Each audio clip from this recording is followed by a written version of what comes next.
Hello, everyone, and welcome to the Future of Health with Providence St. Joseph Health. I'm your host, Mary Renouf, bringing you the latest in healthcare trends and news each week. Today, I'm joined by Paula Newman-Skomski, a nurse practitioner with the Providence Intervention Center for Assault and Abuse. She's also the founder of Peoria Home.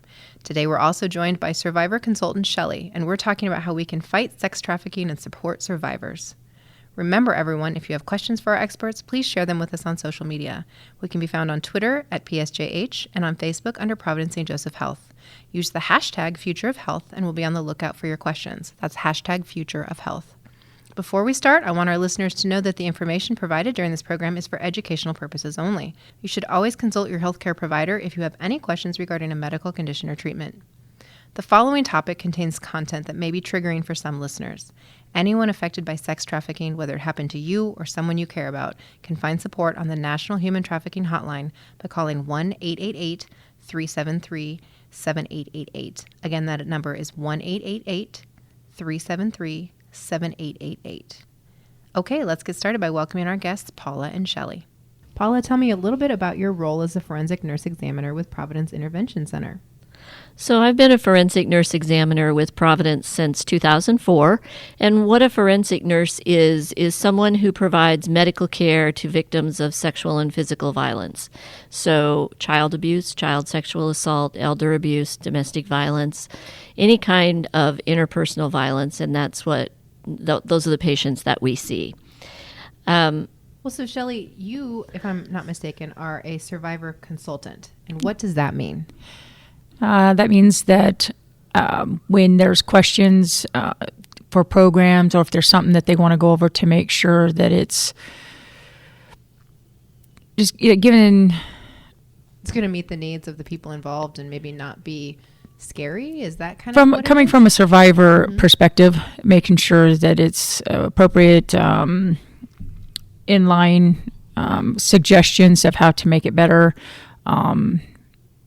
Oh, that's amazing. It's good. It's good that they have you then. And just, I think we were talking offline, you've actually been doing this since 2014. So since, Paula, you started the program, you recruited Shelley, right? I did. Okay. And you had no say in the matter. You just were told to come over, right? I didn't really know at first, but she just kept calling me back and calling me back and calling me back for littlest things. And next thing I know, she's patting my knee and saying that everything's going to be okay. You guys have a great relationship. I can see that. And you guys can't see it because you can't see like video, but trust me, they are a golden couple over here. They are great people. So in the work at Providence that you mostly see survivors of sex trafficking or sexual assault. Is that correct?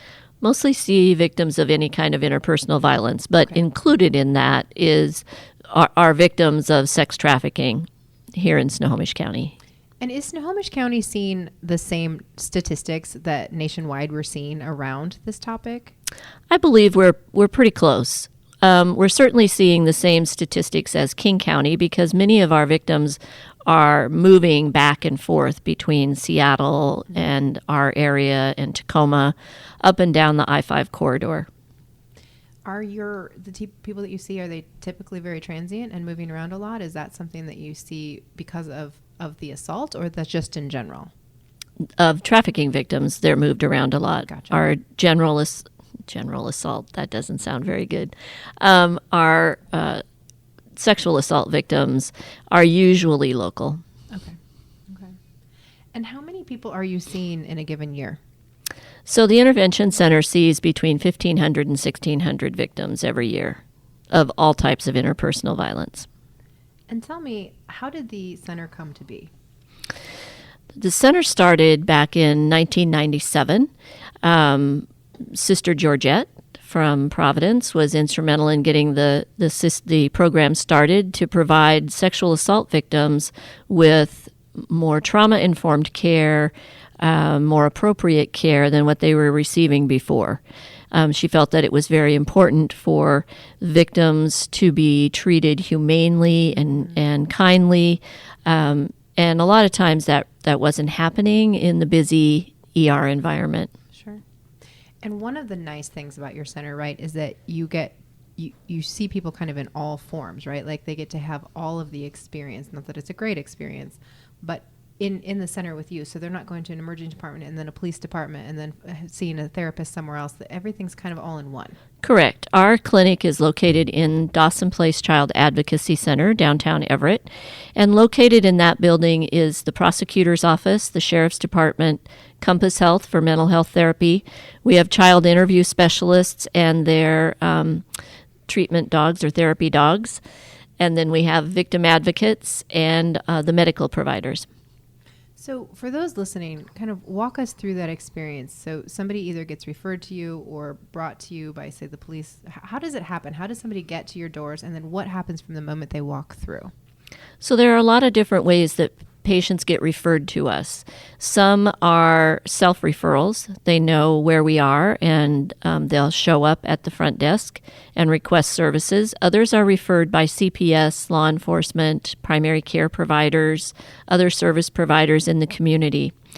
When a patient arrives at Dawson Place for a medical exam anyway, they are brought back to the exam room by the medical assistant. She gets vital signs, gets them registered. Then I go down and talk with the victim or the parent or guardian if it's a child. And we get an overall history of what happened. We review a medical history, and then we do a head-to-toe physical exam. If a disclosure is made during that exam and law enforcement and CPS have not been previously involved, we'll get them involved at that point. If they're already involved, then the patient is oftentimes scheduled for a forensic interview and may be referred to mental health for counseling and get that started. Okay. So you're seeing 1,500 to 1,600 people a year. Is that meeting the entire needs of the community, or is that just as many as you can see, but there's still a bigger need? I believe that that's as many as are seeking services. Okay. I know that there are a lot more people in the community that have been assaulted in one way or another that have not reported and have not come forward for services. Okay. What are the main reasons people don't come forward? It's a difficult thing to talk about. Just being assaulted is such a personal violation, and people don't want to come forward and talk about it. They don't want people to find out. And a lot of times people aren't aware of the health risks involved secondary to that assault. Well, I can speak from personal experience. It took me 16 years before I told my family. And when I did it in a blog post. So I didn't actually tell them ahead of time. And it was very disconcerting for people. But I was what they considered to be a fully functioning person who nobody would have thought that had happened. And it was that. I just didn't want to talk about it at the time because I was embarrassed that it had happened to me.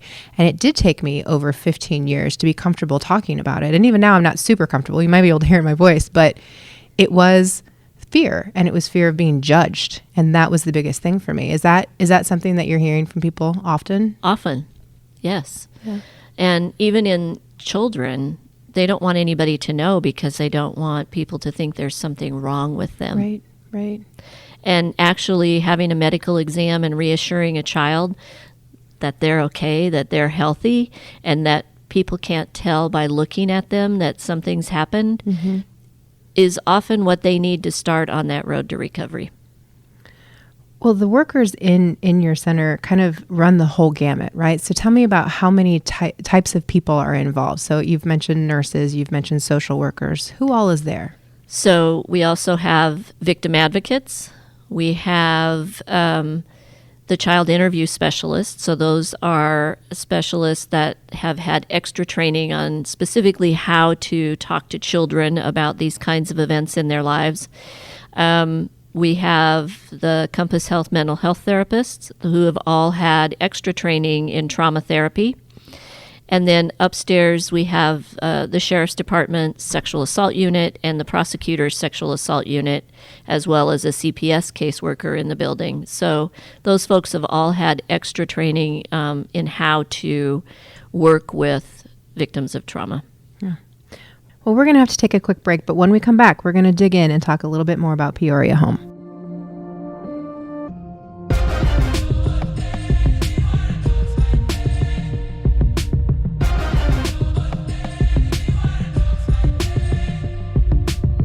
I can't lie, I'm scared to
watching it fall.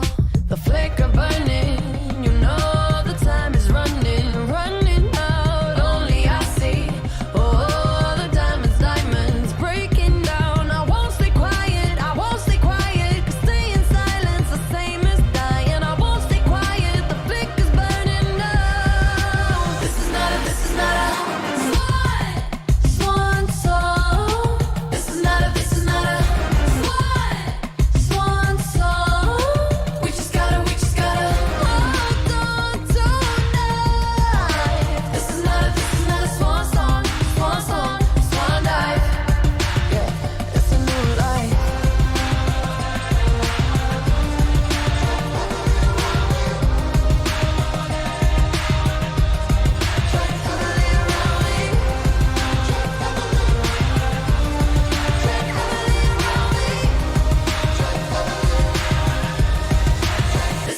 This is not a swan song. This is not a swan song. We just gotta hold on tonight.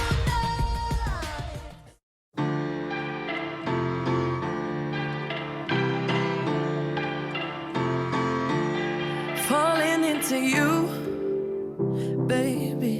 Even electricity can't compare to what I feel when I'm with you.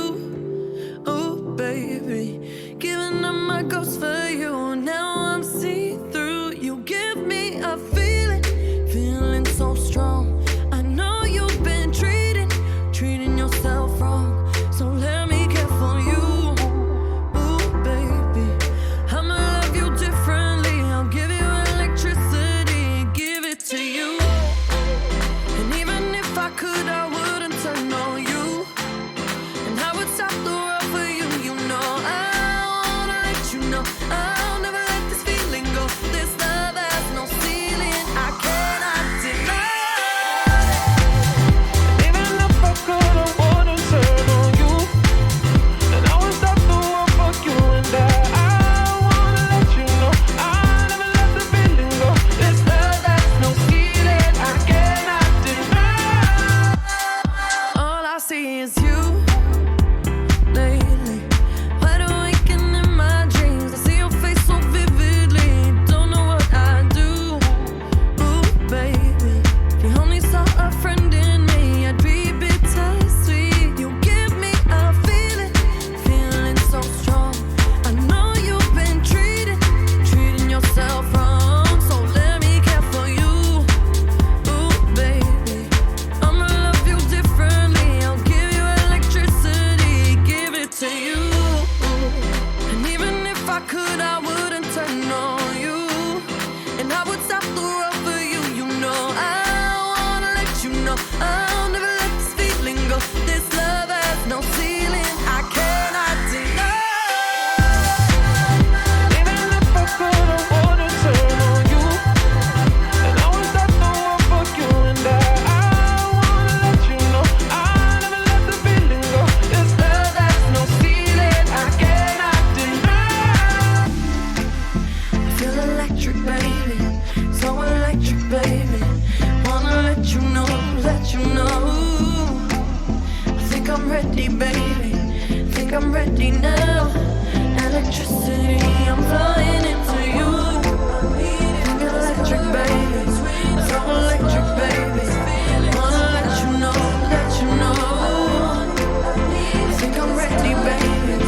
Think I'm ready now.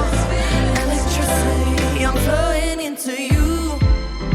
Even if I could, I wouldn't turn on you. And I would stop the world for you. You know I wanna let you know.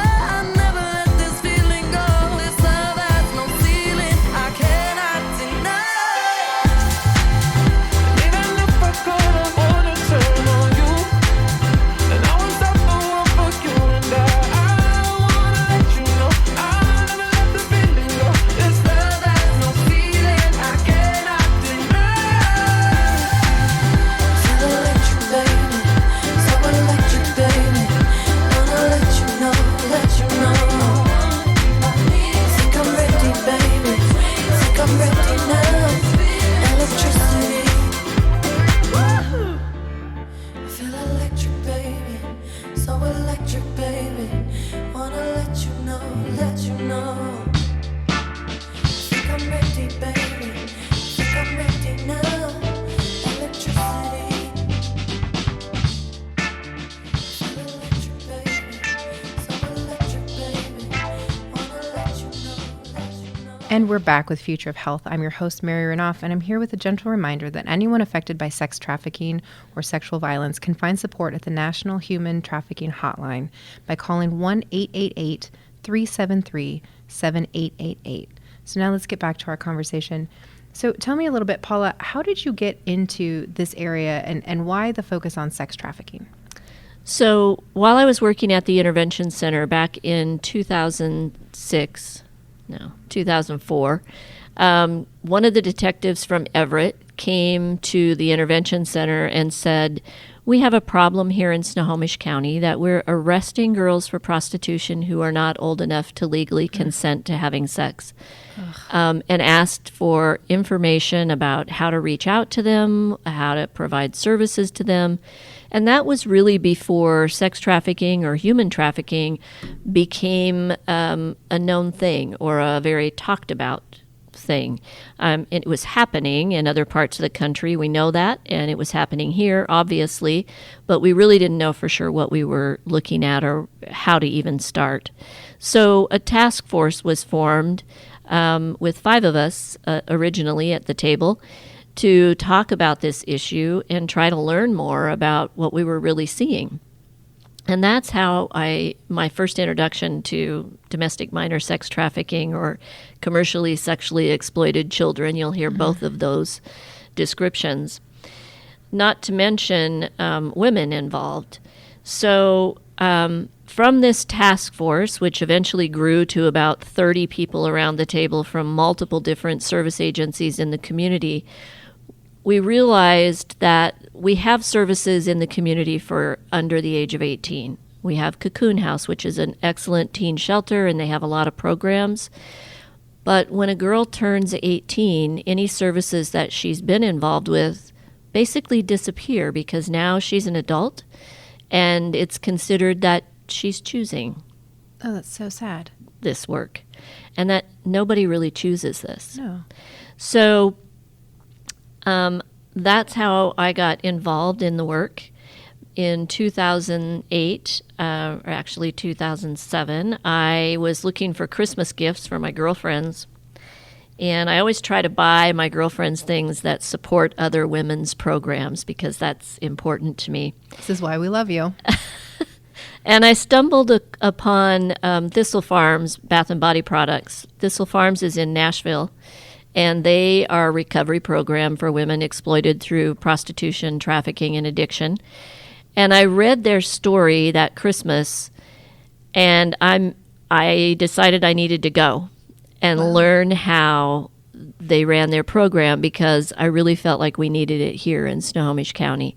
So I made my first trip to Nashville in 2008 in the spring and spent the day with the folks at Thistle Farms, and I was changed. You cannot spend a day with women who have survived life on the streets, who are so full of love and hope and joy and not be changed. And I came back and I started harping about we need this here in Snohomish County. So in 2013, we formed a board finally and received our 501c3 status in 2014. And we opened our first resident recovery house in 2017, 18. I get all these years wrong. So 2018, and welcomed our first resident in April of that year. And so we've been open about a year and a half, and it's going fairly well. And this is Peoria Home that you're Peoria speaking Home, of. yes. And why Peoria Home? Where did the name come from? So the name, when we were trying to determine a name for the program, things like Stepping Stone, Turning Leaf, that indicated a new beginning, they all seemed kind of worn out. And one of our volunteers suggested Peoria because in 1854, President Abraham Lincoln gave a speech in Peoria, Illinois. Oh, right. That was the turning point in his political career and the beginning of the Emancipation Proclamation to end slavery as we knew it at that time. So for us, Peoria Perfect. indicates the turning point in a woman's life and her beginning journey to freedom. You have honestly given me chills. That's amazing. And part of our logo is a lantern, because also during those days when slaves were trying to get free, lanterns would be left on in safe houses. Yes. So when they came out of the Underground Railroad, they knew where they could go because of the lantern in the window. So for us, the lantern is the symbol of a safe home. That's amazing. Symbolization is very important in the sex trafficking, right? Because somebody was telling me recently about, like, if there's a dot on your hand or something like that and there's code words. What are those? Those are tattoos, often branding by pimps to mark their property. And so people like in emergency rooms, police officers, are they trained to look for these things? They're getting trained to look for those things. I'm going to say that training in the medical field is way behind the curveball. We did training here at Providence about a year and a half ago with our medical staff in the emergency department. But a lot of medical providers have not had any training on what to look for, or tattoos and their symbolism and things like that. And is the emergency room the most likely place that you would encounter a sex trafficking victim, or even just a general physician's office? More likely you're going to see them in the emergency rooms, urgent centers, oftentimes labor and delivery or OBGYN. Oh, that makes sense. If people go in for services there. And so those are the three areas that Providence targeted initially for training, is the emergency departments, urgent cares, and OBGYN. And I know that Providence doesn't actually share the information or even really talk much publicly, but I do know that there have been several people that have been pulled out of trafficking due to that education. So it's amazing the work that's being done. Shelley, talk to us a little bit about your role with Peoria Home, what you do and how you came to be involved. Well, I came to be involved in 2014 when I had to visit the sexual assault center myself. I was really unsure when I first came in, but because of the extent of the encounter, I had to go to the assault center and get examined.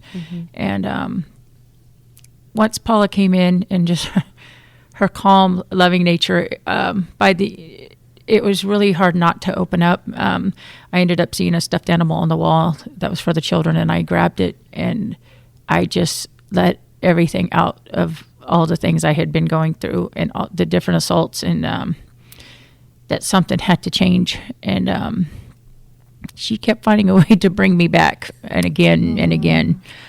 These little appointments here and another little appointment there and another one here. And we developed a trust. And I think that's really important, is to be respected with dignity. She didn't give up on you. No, she didn't. She wanted to be a part of your life. Yeah. And now you're helping other people. Yes, kind of like the lantern. We can also be a light that shines others out of that darkness. So. And so do you engage with other victims themselves in Peoria Home, or do you more talk about programmatic things? In the beginning, I've been there since the beginning of the formatting, the fundraisers, the coming up with the program. The program development. I also was on the panel when the women were coming in, mentor the women. And do they find that it's easier to relate to you because you've gone through it and they feel like you understand them? Absolutely. They tell me all the time that, and they want me, that it's a lot easier to talk to because I've been there. And watching what the achievements and the things that I've overcome gives them the inspiration that they can as well. And hope, right? Yeah, absolutely. Hope that you can get through it. Well, it's beautiful. It's beautiful that you're willing to share your story and spend your time to help other people get through it, because I think that's one of the biggest issues we have, is that people just sweep it under the rug and they don't talk about it. And I mean, when I actually shared my story, 30 out of 45 of my closest friends said, oh, guess what? Me too. Right? But I never would have known if I hadn't been willing to share the story. And I just feel like if more people would talk about it, we could get further along in fixing the actual issues behind it. Amazing. So what kind of education programs do you guys offer for people who have been victims? So initially when people come in, they go through an orientation, and we sit down with them and talk about what they think their needs are and what their goals are for their recovery. If they need to complete a high school education, we'll get them connected to a GED program or back in school. If they want to go to college, we'll help get them set up for that. We also provide some life skills classes in the home, because when you've been living on the streets for a long, long time, you don't have a lot of the basic skills that you and I take for granted. Like, you don't know how to work on a budget. You don't know how to do a meal plan. Right. You don't know how to shop for your kids. Oh, true. Very And true. so we all take those things for granted. And it can be really difficult for women trying to reintegrate if they don't have those skills. So we offer all of those kinds of things, and then connect also with other service providers in the community who are doing a lot of education programs. Well, that was going to be my next question, is how does Providence and other community partners, how are they helping to support Peoria Home? Providence has provided some sponsorship for our fundraisers, and they have made donations to the program. Other community partners like Housing Hope, they have a lot of training programs that our women can take as well. Since we're a pretty small organization, we only can house up to 4 women at a time. Okay. It's hard to develop classes for just 4 people sometimes, so getting them enrolled in other programs that already exist in the community is a great way to partner with other community organizations.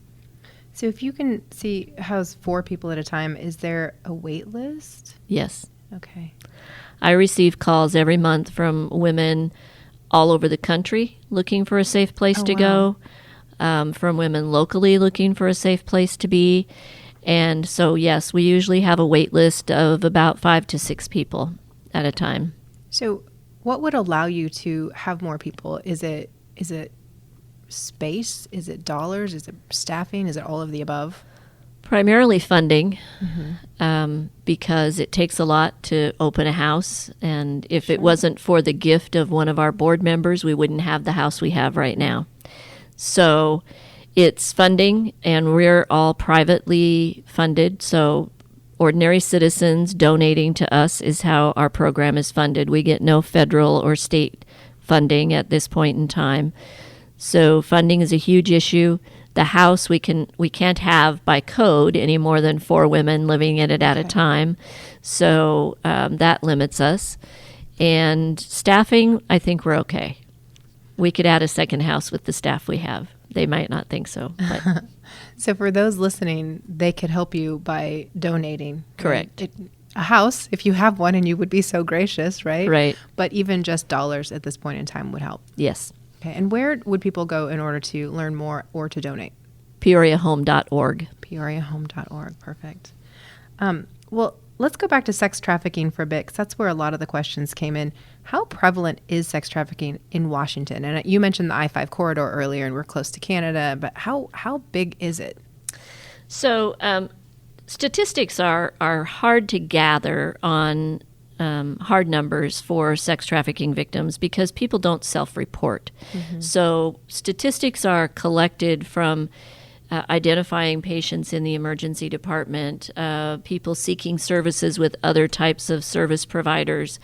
But Polaris, which is a great website, has a lot of statistics. And for Washington, they are looking at about 1,100 people annually potentially being trafficked here in the state. Wow. And the high centers of trafficking are up and down the I-5 corridor here, but it also happens in every part of the state. So there are 593 hard cases reported in Washington, but up to 1,100, 1,200 potential victims. Well, and for people listening who we all hear sex trafficking, but we don't necessarily know what constitutes sex trafficking. What do you consider to be a sex trafficked person? Anyone who is, let's see, how do I say this? So sex trafficking means the exchange of sexual services for anything of value. So whether it's food, shelter, money, drugs, whatever that is. And it usually involves the control by somebody else, but not always. And traffickers can be anybody. So it could be parents selling their children out of their home, and we've seen that here in Snohomish County. It could be a boyfriend selling his girlfriend. It could be a family member. It could be a coach. It could be a teacher. It could be just about anybody, wouldn't you say? Absolutely. So nothing's really surprising you at this point in time? No. No. So tell me, why are you so passionate about helping victims of abuse and trafficking? So I got into forensic nursing primarily because of my own history. While I haven't been trafficked, I was the victim of sexual and physical abuse at the hands of my stepfather for 12 years of my life. And it took a long time to recover from that. And also in 1996, my daughter, who was 12 at the time, was kidnapped by a registered sex offender here in the state. And when she was recovered, she did not have a medical exam.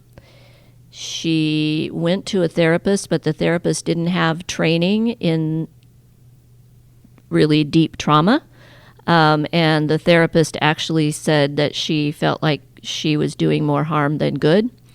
So services weren't around. And I felt like this was a way for me to give back and make sure that when I encountered victims of sexual violence or child abuse, that they got the care that they really needed.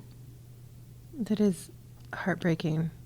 And I'm just so impressed by what you do and the fact that you give back in such a meaningful way. I really hope that you both pat yourselves on the back all the time, because what you're doing matters so much. What are some of the warning signs that people should be looking for to see, if you think somebody's been involved in sex trafficking, what should we look for?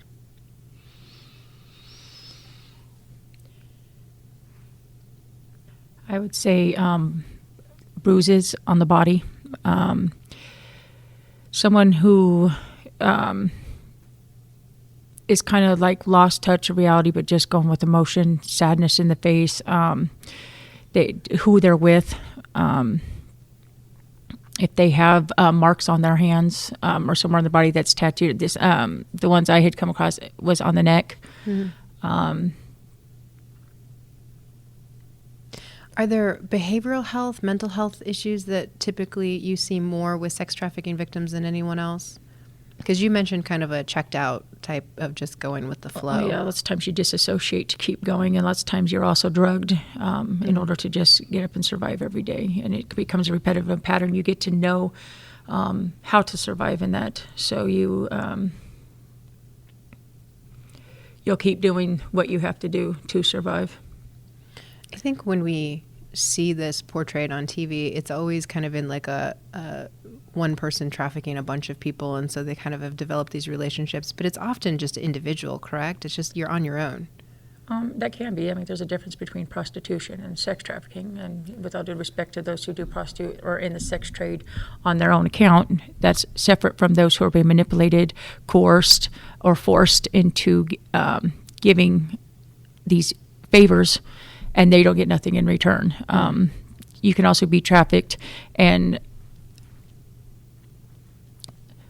still on your own accord, because it's all it's a mental place that you have nowhere else to go. You don't know what else to do. You're cold, you're hungry, you're scared, and often you find that there's people out there that judge you there was a lot of task force. When I came out, we have a lot more services now than we did back then, but I didn't trust anyone. Even the task force and the police officers and the social workers judged me and made me feel so little that I thought I belonged there. And I kept finding myself back into that same circle.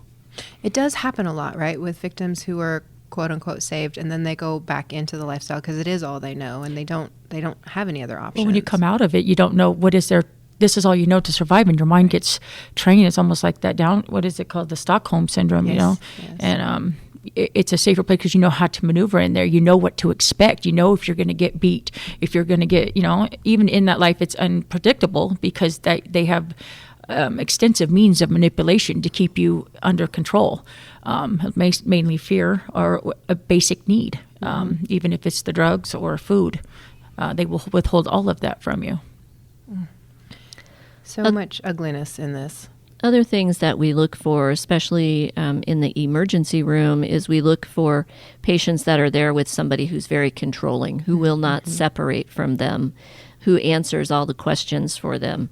And so we look for that. We look for things that don't make sense. If a teen is telling you that they're living on the streets and they're couch surfing, but they've got Coach bags and their nails are done, somebody's paying for that.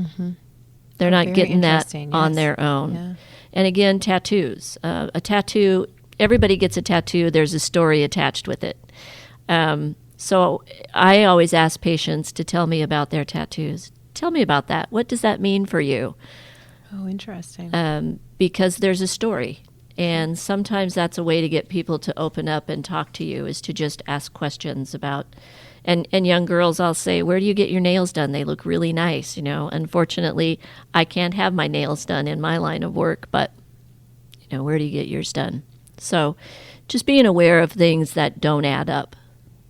Very, very smart, very smart. Well, we're going to take another quick break, and when we come back, we're going to continue the conversation talking about Peoria Home and the sex trafficking issues in Washington State. Got me feeling like the elephant in every room I'm walking into. Yeah, we started out innocent till I got pulled right into your issue. Yeah, I'm tired of sending hugs and kisses. I'm tired of all your burning bridges. It's like, damn, why you gotta be so cold in the summertime? Summertime, I was really rooting for you. Yeah, I was really rooting for you. Yeah, yeah. It's like, man, why you gotta be so cold in the summertime? Summertime, I was really rooting for you. We were really rooting for you.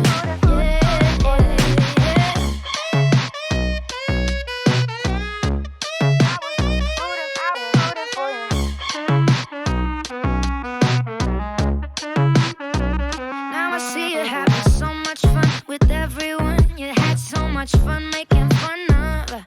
Did you come and bump your head? Did you forget where you came from? I'm tired of sending my well wishes. I'm tired of all your burning bridges. It's like, damn, why you gotta be so cold in the summertime? Summertime, I was really rooting for you.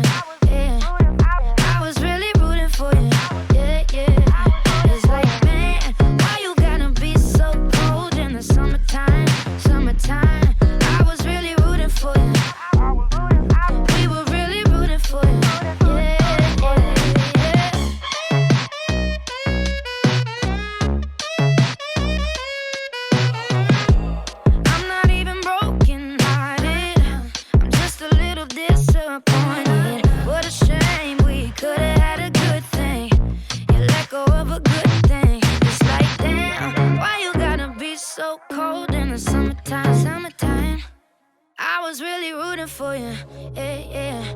I was really rooting for you. Oh, I was really rooting for you. Damn, why you gotta be so cold in the summertime? Summertime, in the summer. I was really rooting for you.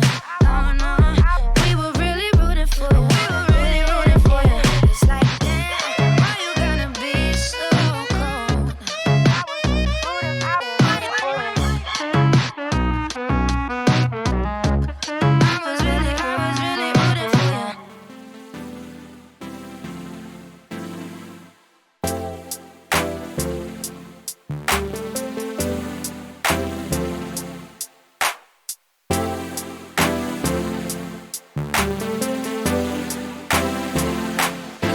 we just talk? Can we just talk? Talk about where we're going before we get lost. Let me our thoughts. Can't get what we want without knowing. I've never felt like this before. I apologize if I'm moving too far. Can we just talk? Can we just talk? Figure out where we're growing. Yeah. Started off right, I can see it in your eyes. I can tell that you wanting more. What's been on your mind? There's no reason we should hide. Tell me something I ain't heard before. Oh, I've been dreaming about it, and it's you I'm on. So stop thinking about it. Can we just talk? Can we just talk? Talk about where we're going before we get lost. Let me our thoughts. Can't get what we want without knowing. I've never felt like this before. I apologize if I'm moving too far. Can we just talk? Can we just talk? Figure out where we're growing. Oh, nah. Penthouse view, left some flowers in the room. I'll make sure I leave the door unlocked. Now I'm on the way, swear I won't be late. I'll be there by 5 o'clock. Oh, you've been dreaming about it, and I'm what you want. So stop thinking about it. Can we just talk? Can we just talk? Talk about where we're going before we get lost. Let me our thoughts. Can't get what we want without knowing. I've never felt like this before. I apologize if I'm moving too far. Can we just talk? Can we just talk? Figure out where we're growing.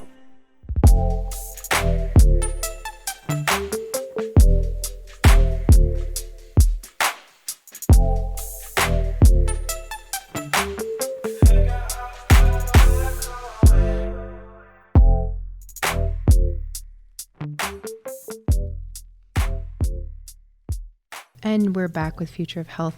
I here want to give you a quick reminder that anyone affected by sex trafficking can find support at the National Human Trafficking Hotline by calling 1-888-373-7888. And that isn't just people who find themselves affected, but it's people who think that they may know somebody who's affected. So please reach out if you need to. So we're back with Paula and Shelley, and we're talking about sex trafficking. Tell me a little bit about how Peoria Home helps someone who has recently, quote unquote, gotten out or been rescued. So, Peoria Home is a 2-year residential recovery program. Women come to us when they're ready to. There's a lot of talk on the street and in the community about why don't you rescue people. People have to be ready to make that change, and it's a very difficult and frightening change to make. But when they are ready, we're there to help them and to walk alongside them as they go through their journey. It is. I think it's interesting because it's the same. We hear the same a lot about people who are homeless on the street. The people want to go save them and take them into their home, but they're not ready. They're not ready to live that life. They're not ready to give up, and many of them are there for different reasons. So I think it is important. How does somebody become ready? Like, what is it that clicks for them or makes them say, I'm ready to be out of this life? Desperation. Okay. When the light is almost out and you have had enough of the abuse and just something inside, I'm going to say somewhere, something or someone gives them hope. So a lot of what we do when we encounter victims in the emergency department is we plant seeds. Okay. Seeds of hope, because we provide them with a number to call when they're ready. We provide them with the knowledge that there are services available. And unfortunately, there aren't enough services available. We really need here in Snohomish County an emergency shelter for victims of trafficking, because we don't have that right now. Really? No, there's no emergency place. So when law enforcement, will call me and say that I'm with a woman, she wants to get out, we have no emergency placement for anybody to go. And that is where my passion jumps in, because when women are ready to jump, there's no safety net. When they are saying, you talk about rescue, where are you going to rescue them to? Right. So it's not even about rescuing, it's about, we don't trust. You don't trust anyone. You don't trust the police out there because of the judgment. You don't trust the people out there because they've used you, manipulated you, abused you in such levels, and just your dignity and your respect of every part of your being, of who you are, is gone. Yeah. So you got to give them trust and some kind of hold that they know. And it's going to be by awareness and these things available, because if they are ready to jump, and it's the most dangerous time is when they're ready to leave. It's for domestic violence, Yes. for in relationships, for sex trafficking, because once you leave and they find you, the consequences could be fatal. How do we fix this? How do we actually get then an emergency location for them? Is it the government's responsibility? Is it private funding? It's private funding. I would not depend on the government for funding for an emergency shelter, because the funding might be there for a year and then it's gone, and then what do you do? So it's from private donors, it's from private foundations that the money comes from.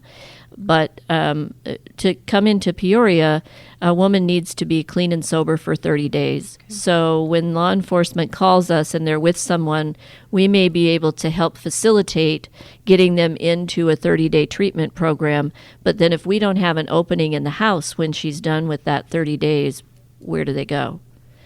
Snohomish County had no services for trafficking victims prior to the opening of Peoria Home. And so right now we have 4 beds. Across the country, there's only about 200 beds for women trying to exit the sex trade.